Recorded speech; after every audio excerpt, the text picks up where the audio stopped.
Hello guys, current affairs funda में आप सभी का स्वागत है। मैं हूं आपके साथ अभिषेक शर्मा और आज के इस वीडियो सेशन में हम 3 दिसंबर तक के सभी इंपॉर्टेंट करंट अफेयर्स कवर करने वाले हैं। हमेशा की तरह आप इस वीडियो को अंत तक जरूर देखिएगा। आज भी आपको काफ़ी कुछ जानने के लिए मिलेगा। सेशन की शुरुआत हमेशा की तरह क्वेश्चन ऑफ द डे से करते हैं। इसका आंसर आपको अभी कॉमेंट बॉक्स में करना होता है। पूछ रहे हैं कि 2025 का महाकुंभ मेला कहाँ पर होगा या फिर कहाँ पर होने वाला है। Where is the 2025 Mahakumbh mela happening. Options हैं उज्जैन, बनारस, हरिद्वार या फिर प्रयागराज। तो जल्दी से आप आंसर कर दीजिए, फिर हम आगे बढ़ते हैं। और इसी तरह के क्वेश्चन यदि आप प्रैक्टिस करना चाहते हैं तो हमें टेलीग्राम पर जरूर ज्वाइन करें। करंट अफेयर्स फंडा नाम से हमारा टेलीग्राम चैनल है।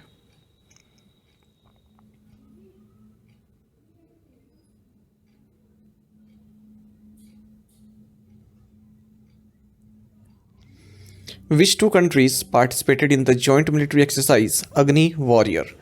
अग्नि वॉरियर संयुक्त सैन्य अभ्यास किन दो देशों के बीच आयोजित किया गया।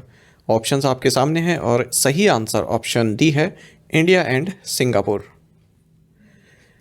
अग्नि वॉरियर 2024 जो कि एक जॉइंट मिलिट्री एक्सरसाइज है इंडियन आर्मी और सिंगापुर आर्म्ड फोर्सेस का, इसका 13th एडिशन हाल ही में field firing ranges Devlali Maharashtra में संपन्न हुआ है।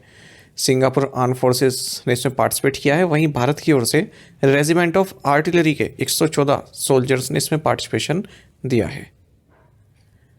Who was recommended for the appointment as an apex court judge by the Supreme Court Collegium headed by Chief Justice of India Sanjeev Khanna. Bharat के मुख्य न्यायाधीश संजीव खन्ना की अध्यक्षता में सुप्रीम कोर्ट कॉलेजियम ने किस न्यायाधीश को सर्वोच्च न्यायालय के न्यायाधीश के रूप में नियुक्त करने की सिफारिश की है। ऑप्शंस आपके सामने हैं और सही आंसर ऑप्शन ए है, justice Manmohan. Supreme court collegium जिसकी अध्यक्षता chief justice of India Sanjeev Khanna ने की, इन्होंने chief justice of Delhi high court justice Manmohan इनके नाम की सिफारिश की है कि इन्हें सुप्रीम कोर्ट में जज बनाया जाए। तो अभी ये जो अपॉइंटमेंट है ये केंद्र सरकार के पास जाती है, इनकी जो रिकमेंडेशन होता है और अमूमन ये रिकमेंडेशन मान ली जाती है। तो आप सब यही जानते होंगे कि सुप्रीम कोर्ट की जो स्ट्रेंथ है, मैक्सिमम स्ट्रेंथ, वो 34 जजेस की है। तो अभी 2 जजेस उसमें कम हैं क्योंकि एक तो जो जस्टिस डी वाई चंद्रचूड़ हैं वो रिटायर हो गए और जस्टिस सीमा कोहली भी रिटायर हैं। तो उनमें से एक की वैकेंसी तो अब फिल हो जाएगी अगर जस्टिस मनमोहन को जो है सुप्रीम कोर्ट का जज बना दिया जाता है। कॉलेजियम ऑफ सुप्रीम कोर्ट की बात करें तो 5 सीनियर मोस्ट जजेस इसमें रहते हैं। चीफ जस्टिस ऑफ इंडिया भी इसमें रहते हैं और किस हाई कोर्ट के जज को सुप्रीम कोर्ट में एलिवेट किया जाए जज के तौर पर या फिर हाई कोर्ट्स में किसी चीफ जस्टिस बनाया जाए, ये सभी डिसाइड जो है कॉलेजियम द्वारा किया जाता है। अगर डिफरेंस ऑफ ओपिनियन होता है तो मेजॉरिटी जो कहती है वो रिकमेंडेशन की जाती है। When is the International Day of Persons with Disabilities observed? अंतर्राष्ट्रीय विकलांग व्यक्ति दिवस कब मनाया जाता है। सही आंसर ऑप्शन सी है, December 3rd। International day of persons with disabilities ये हर साल 3 नवंबर को मनाया जाता है। 2024 में इस डे का थीम रहेगा एम्प्लीफाइंग the leadership of persons with disabilities for an inclusive and sustainable future. Fintech platform Rio in partnership with which bank has launched UPI app? Fintech platform Rio ने किस बैंक के साथ साझेदारी में UPI ऐप लॉन्च किया है। Options आपके सामने हैं। सही आंसर ऑप्शन ए है, यस बैंक। रियो जो कि एक फिनटेक प्लेटफॉर्म है, इसने UPI ऐप लॉन्च किया है यस बैंक के साथ मिलकर और NPCI को इंट्रोड्यूस किया है को ब्रांडेड क्रेडिट कार्ड के लिए। मतलब यस बैंक के साथ पार्टनरशिप करके तो UPI ऐप लॉन्च किया है और NPCI के साथ मिलकर को ब्रांडेड क्रेडिट कार्ड लॉन्च किया है। इसी तरह का एक और करंट अफेयर देख लेते हैं, जेनवाइस। तो ये एक UPI जो जेनवाइस है, इन्होंने UPI पेमेंट्स लॉन्च किया है अपने ऐप पर सीनियर सिटीजन्स के लिए। तो ये कह रहे हैं कि ये इंडस्ट्री का फर्स्ट टाइम इंट्रोडक्शन है जो कि UPI हमने केवल एल्डर्स के लिए लॉन्च किया है और इसके लिए उन्होंने एक्सिस बैंक के साथ कोलैबोरेशन किया है जो कि स्पॉन्सर बैंक है ट्रांजैक्शंस को फैसिलिटेट करने के लिए। What is the expected GDP growth rate for India for the financial year 2025 according to SBI? SBI के अनुसार वित्तीय वर्ष 2025 के लिए भारत की अपेक्षित GDP वृद्धि दर क्या है? Right answer option C, below 6.5%। India की जो ग्रोस डोमेस्टिक प्रोडक्ट जीडीपी है ये 6.5% से नीचे रहेगी अगर हम करंट फाइनेंशियल ईयर 2025 की बात करें, क्योंकि जो जीडीपी ग्रोथ रही है सेकंड क्वार्टर की वो 5.4 रही है। तो ऐसा एसबीआई ने कहा है। वहीं आईसीएआरए ने भी कहा है कि इंडिया की जो रियल जीडीपी ग्रोथ है सितंबर क्वार्टर के लिए ये 6.5% तक रहेगी। क्यों? हैवी रेंज के कारण, और कॉरपोरेट परफॉर्मेंस भी अच्छी नहीं रही है। वहीं आरबीआई तो 7.2% पर अपना स्टिक है इस फिस्कल ईयर की ग्रोथ के लिए। Who has been honored with the 2024 Pfizer award by the history of science society HSS।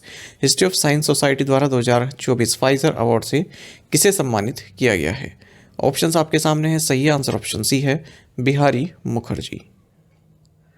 Professor प्रोजीत Bihari Mukherjee जो कि हिस्टोरियन है, हेड है हिस्ट्री डिपार्टमेंट के अशोका यूनिवर्सिटी में, इन्हें 2024 फाइजर अवार्ड दिया गया है history of science society HSS के द्वारा। इनकी काफ़ी एक फेमस बुक भी है, brown skins white coats race science in India 1966। Which organisation has IndusInd bank partner with to strengthen climate risk management and community resilience. IndusInd bank ने किस संगठन के साथ जलवायु जोखिम प्रबंधन और समुदाय की लचीलता को मजबूत करने के लिए साझेदारी की है? Right answer option C, UNICEF. तो इंडसइंड बैंक ने यूनिसेफ के साथ एक स्ट्रेटेजिक पार्टनरशिप साइन की है ताकि क्लाइमेट रिस्क मैनेजमेंट पर कार्य किया जा सके। और जो 5 इंडियन डिस्ट्रिक्ट्स हैं वहाँ पर जो इस तरह की कम्युनिटीज़ हैं जो इस तरह की डिजास्टर प्रोन हैं या फिर क्लाइमेट का जहाँ पर सही असर नहीं पड़ता है तो उनको थोड़ा सपोर्ट किया जाए। तो जो ये डिज़ास्टर रेजिलेंट कम्युनिटीज़ हैं ये धाराशिव महाराष्ट्र, बेगूसराय बिहार और विरुधुनगर तमिलनाडु, बारन राजस्थान, बहराइच उत्तर प्रदेश। तो यहाँ पर जो कम्युनिटीज़ हैं इस तरह की जो डिज़ास्टर से अफेक्टेड हो सकती हैं उनके लिए कार्य किया जाएगा। तो जो ये इंडसइंड बैंक है इसका एक रूरल डेवलपमेंट प्रोग्राम भी है क्लाइमेट एक्शन सेगमेंट संबंधित, तो उसके तहत ये इनिशिएटिव लिया गया है। Which bank has collaborated with Ministry of Agriculture to launch the Bharat संजीवनी कृषि उत्थान इनिशिएटिव? भारत संजीवनी कृषि उत्थान पहल शुरू करने के लिए किस बैंक ने कृषि मंत्रालय के साथ सहयोग किया है? Right answer option C, IndusInd bank. तो इंडसइंड बैंक और इसकी जो होली ओन सब्सिडरी है भारत फाइनेंशियल इंक्लूजन लिमिटेड, इन्होंने ministry of agriculture and farmers welfare government of India के साथ कोलेब्रेशन किया है ताकि भारत संजीवनी कृषि उत्थान इनिशिएटिव को लॉन्च किया जाए। तो इस इनिशिएटिव के तहत जो 10,000 फार्मर प्रोड्यूसर्स ऑर्गेनाइजेशंस हैं FPOs जो हैं उनको सपोर्ट किया जाएगा। For what purpose has the IAEA recently launch the mobile app part? IAEA ने हाल ही में किस उद्देश्य से मोबाइल ऐप पार्ट लॉन्च किया है? Right answer is option D, to access radiation alarms at entry points. International atomic energy agency IAEA इसने एक नई ऐप लॉन्च की है जिसके ज़रिए जो रेडिएशन अलार्म्स लोगों द्वारा ट्रिगर किए जाते हैं एयरपोर्ट्स पर, तो वहाँ पर जो सिचुएशन होती है उसको एसेस किया जा सके कि क्यों ये अलार्म्स जो है बजाए गए हैं और यदि कोई खतरा है तो उसको मिटिगेट किया जा सके। इस नई मोबाइल ऐप का नाम है पार्ट यानी कि personal alarm assessment tool. It helps frontline officers such as customs or law enforcement personnel make those decisions. IAEA की बात करें तो 1957 में इसकी स्थापना हुई थी। हेडक्वार्टर्स वियना ऑस्ट्रिया में है। Under which policy was operation Dronagiri launched? Operation Dronagiri किस नीति के तहत शुरू किया गया है? Right answer is option C, national geo spatial policy 2022। Secretary department of science and technology professor Abhay Karandikar, इन्होंने नेशनल जियो स्पेशल पॉलिसी 2022 के तहत ऑपरेशन द्रोणागिरी लॉन्च किया है to demonstrate the potential applications of geospatial technologies and innovations in improving the quality of life of citizens and ease of doing businesses. Geospatial आप समझते हैं यानी कि अर्थ से संबंधित डेटा कलेक्ट करना स्पेस के जरिए, किसी सैटेलाइट के जरिए या फिर स्पेस टेक्नोलॉजी को यूज़ करके अर्थ से संबंधित डेटा को कलेक्ट करना, तो उसके लिए ये ऑपरेशन द्रोणागिरी लॉन्च किया गया है। तो फर्स्ट फेज़ में जो ऑपरेशन द्रोणागिरी है इसको उत्तर प्रदेश, हरियाणा, आसाम, आंध्र प्रदेश और महाराष्ट्र में इम्प्लीमेंट किया जाएगा। और 3 सेक्टर्स में इसकी एप्लीकेशंस को यूज़ किया जाएगा, जियो स्पेशल एप्लीकेशंस को, agriculture, livelihoods, logistics and transport. अच्छा, ये जो एक्टिविटीज़ होंगी ऑपरेशन द्रोणागिरी के अंडर, इनको IIT Tirupati Navavishkar one hub foundation, the geo spatial innovation accelerator at IIT Kanpur, IIT Bombay, IIM Calcutta, IIT Ropar, ये इसमें ऑपरेशनल आर्म्स रहेंगी इस ऑपरेशन द्रोणागिरी की। वहीं जो पूरा ये प्रोजेक्ट है इसको department of science and technology द्वारा देखा जाएगा। The government of India gifted 2 fast interceptor craft to which country, Bharat सरकार ने किस देश को 2 फास्ट इंटरसेप्टर क्राफ्ट भेंट में दिए हैं? Right answer option D, Mozambique. Government of India ने 2 water jet propelled fast interceptor craft FIC government of Mozambique को गिफ्ट किए हैं। और विशाखापट्टनम में INS घड़ियाल द्वारा इनको ले जाया गया नकाला, मोजाम्बिक, अफ्रीका में। मोजाम्बिक की बात करते हैं, कैपिटल इसकी मैपुटो है और करेंसी है Mozambican metical. According to the new rules by NSE, when will a trading account be considered inactive?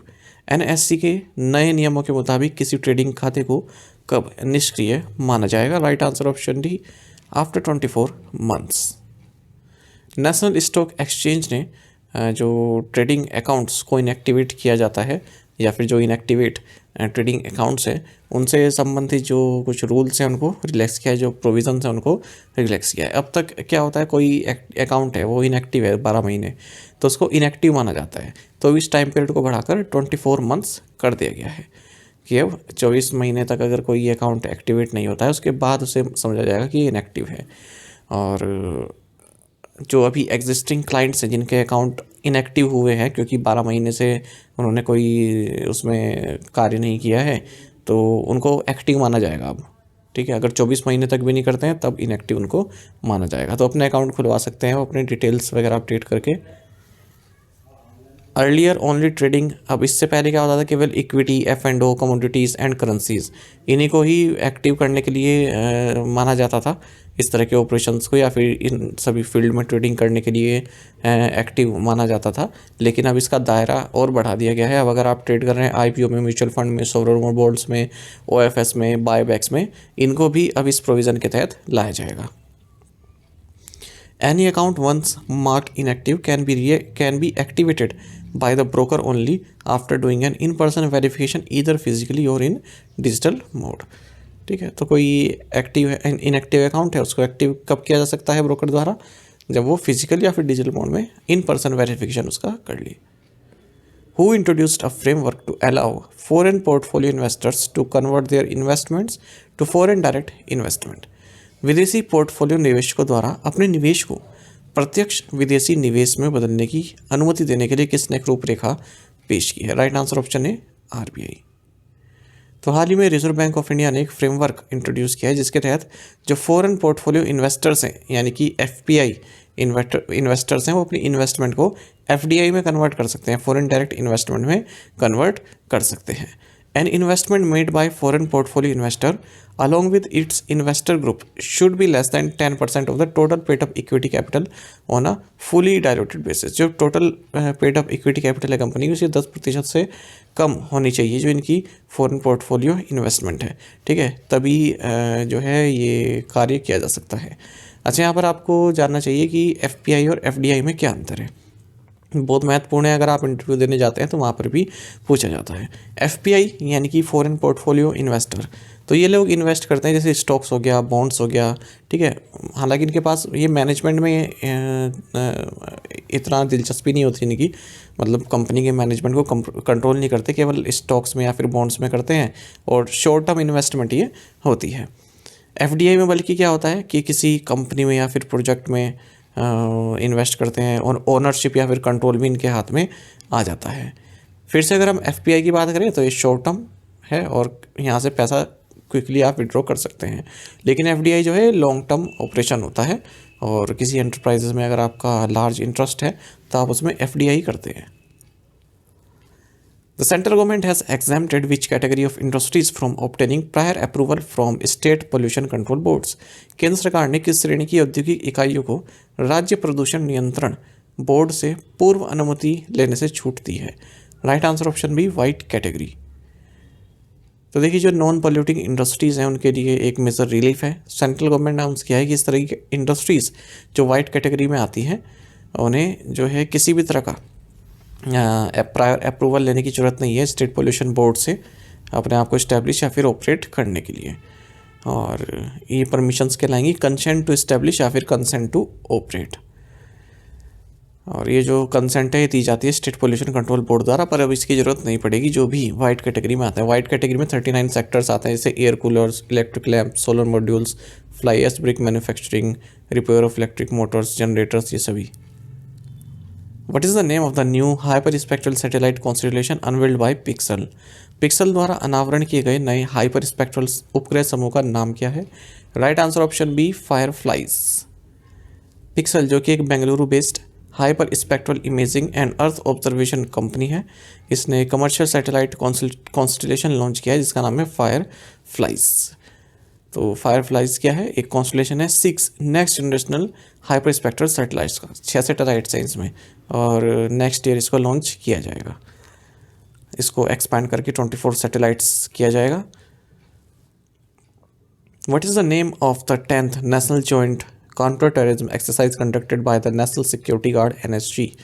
राष्ट्रीय सुरक्षा गार्ड द्वारा आयोजित 10वें राष्ट्रीय संयुक्त आतंकवाद रोधी अभ्यास का नाम क्या है? Right answer option D exercise अग्नि परीक्षा। नेशनल सिक्योरिटी गार्ड NSG का जो 10th national joint counter terrorism exercise का नाम एक्सरसाइज अग्नि परीक्षा है और 8th national joint counter IED exercise का नाम है एक्सरसाइज विस्फोट कवच। तो ये हाल ही में गुरुग्राम में संपन्न हुई है एक्सरसाइज। थोड़ा सा NSG के बारे में जान लेते हैं। इन्हें ब्लैक कैट्स भी कहते हैं, मिनिस्ट्री ऑफ होम अफेयर्स के तहत आते हैं। इनकी स्थापना 16 अक्टूबर 1984 को हुई थी ऑपरेशन ब्लू स्टार के बाद। और इसका मोटो है best security everywhere. Bhrigu Srinivasan इसके डायरेक्टर जनरल हैं NSG के। टू द पॉइंट क्वेश्चंस और उनके आंसर्स देख लेते हैं। What is the full form of LIDAR? Light detection and ranging.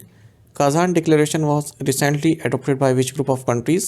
BRICS countries. India is aiming to eradicate foot and mouth disease in its livestock by 2030. The President of India, Draupadi Murmu, inaugurated Swami Vivekananda Vidya Mandir at which place? Silvassa, Dadar and Nagar Haveli, Andaman and Diu. Where in India recently 24 pairs of prehistoric footprints and a human figure have been found carved into rock? Answer is Madhyakai, Kerala. तो आप में से कई yes बिल्कुल सही answer किया है। इसी तरह से आप पार्टिसिपेट करते रहिए। चलिए आज के असाइनमेंट क्वेश्चंस देख लेते हैं। इनके आंसर आपको अभी कमेंट बॉक्स में करने हैं। What is the full form of VPN?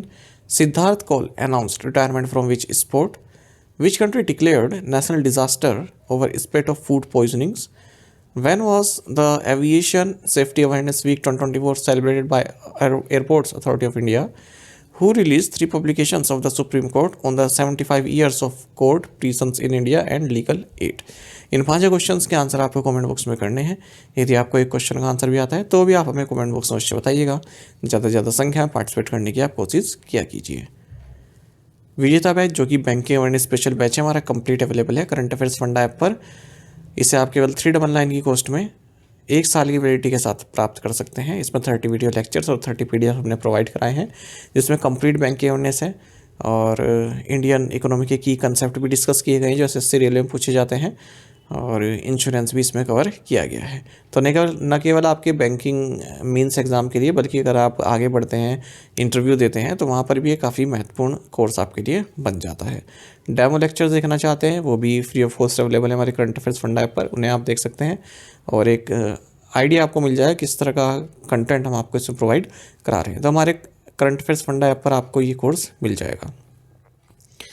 यदि हमारे daily current affairs PDF, weekly PDF, monthly PDF और हर महीने के banking and economic awareness PDF चाहते हैं तो करंट अफेयर्स फंडा का 1 ईयर मेंबरशिप प्लान आप ज्वाइन कर सकते हैं जिसका लिंक आपको वीडियो के डिस्क्रिप्शन में या फिर फर्स्ट कमेंट में मिल जाएगा। आपको बता दें इस 1 ईयर मेंबरशिप प्लान के तहत जितना भी हमारा PDF कंटेंट है वो आपको 1 साल तक के लिए प्रोवाइड कराते हैं जिसे आप डाउनलोड कर सकते हैं, प्रिंट आउट भी निकलवा सकते हैं। इसके लिए चाहते आप करंट अफेयर्स फंडा ऐप को यूज़ कर सकते हैं या फिर अपने लैपटॉप या सिस्टम की मदद से वेब लॉगिन भी कर सकते हैं। कोई भी आपका एग्जाम हो banking, SSC, railway, state PCS, जहाँ पर भी जनरल अवेयरनेस से करंट अफेयर्स पूछे जाते हैं सभी एग्जाम्स के लिए हमारे PDF कंटेंट काफ़ी यूज़फुल है। इसमें आपको करंट अफेयर्स के साथ साथ क्विज़ भी प्रोवाइड करा रहे हैं। तो एक बार अगर आपने हमारे करंट अफेयर्स पढ़ लिए, क्विज़ को अटैम्प्ट किया, तो यकीन मानिए आपका करंट अफेयर सेक्शन काफ़ी स्ट्रॉन्ग हो जाए, काफ़ी अच्छा आप स्कोर कर पाएंगे अपने आने वाले एग्जाम में। तो लिंक वीडियो के डिस्क्रिप्शन में, फर्स्ट कमेंट में आपको मिल जाएगा, वहाँ से आप बाय कर सकते हैं। और कोई भी जानकारी चाहते हैं हमारे किसी भी कोर्स संबंधित, तो हमारा कस्टमर केयर नंबर है 8448169188, इस पर व्हाट्सएप कर सकते हैं या फिर कॉल करके भी जानकारी प्राप्त कर सकते हैं। साथ ही हमें current affairs funda Telegram channel पर भी ज्वाइन कर लीजिए, ठीक है। यहाँ पर रेगुलर वीडियो अपडेट्स और करंट क्विज में आप सभी के लिए डालते रहते हैं। Thank you guys.